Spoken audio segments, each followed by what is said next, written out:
Nós tentamos ajudar as crianças a distinguirem entre justificação e explicação quando ensinamos a elas a diferença entre coisas feitas de propósito e coisas que acontecem por acidente. Ensinamos às crianças que elas são responsáveis por aquilo que fazem deliberadamente, mas não por aquilo que acontece acidentalmente. Os acidentes podem ser explicados e não é necessário justificar a nossa conduta quando estamos envolvidos num genuíno acidente. Por outro lado, as crianças aprendem que podemos ser punidos por deliberadamente fazer coisas que nos avisaram para não fazer, por fazê-las de propósito. Para os antigos filósofos estoicos, essa era uma distinção muito importante. Saber a diferença entre o que está sob o nosso poder e aquilo que está além do nosso alcance. Podemos nos sentir totalmente absolvidos de responsabilidade por aquilo que acontece fora do nosso poder.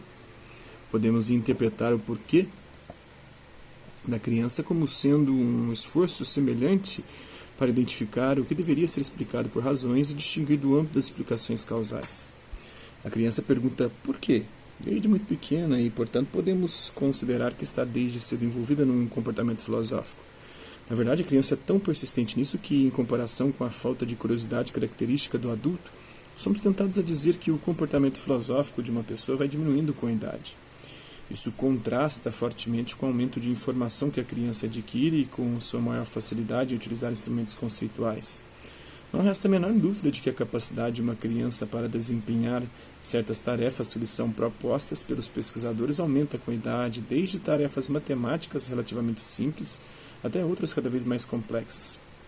Já que os pesquisadores tendem a assumir que as gradações da inteligência correspondem às gradações na capacidade de realizar essas tarefas, eles veem o crescimento como uma peregrinação linear da incompetência para a competência. As perdas não são levadas em consideração. O declínio do imaginário, do senso de harmonia com que nos rodeia, da curiosidade sobre o mundo, não é considerado em absoluto como perda, quando a maturidade é equiparada com a realização de tarefas consideradas marca da responsabilidade adulta. Assim é normal que se diga que as crianças amadurecem por meio da aquisição da linguagem, esquecendo que a linguagem seria inútil se a criança não tivesse disposição para adquiri-la e utilizá-la. Também se diz que muitas crianças adquirem a racionalidade, embora a massa de informação que adquire seja inútil se elas não tiverem a disposição de processá-las para descobrir sua relevância e significado. Apenas na área da arte infantil admite-se que elas possuem capacidades, um poder de organização e um senso da forma que gradualmente se desintegram até que correm o perigo de se perderem totalmente.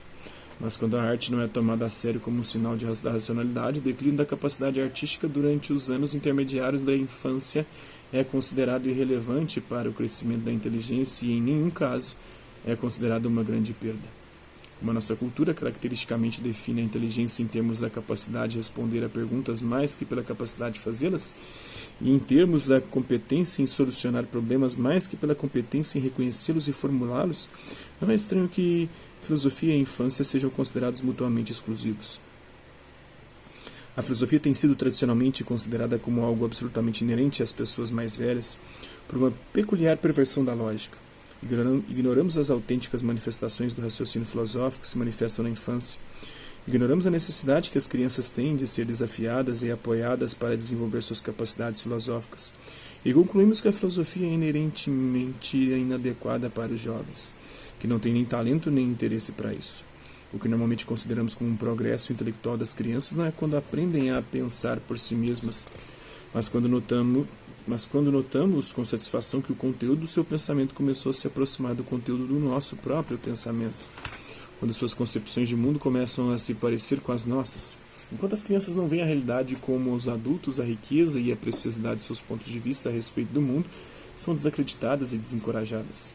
Isso é particularmente verdadeiro no caso das concepções dominantes sobre o desenvolvimento moral, em que certas noções como a da universalização que são consideradas o auge do pensamento moral.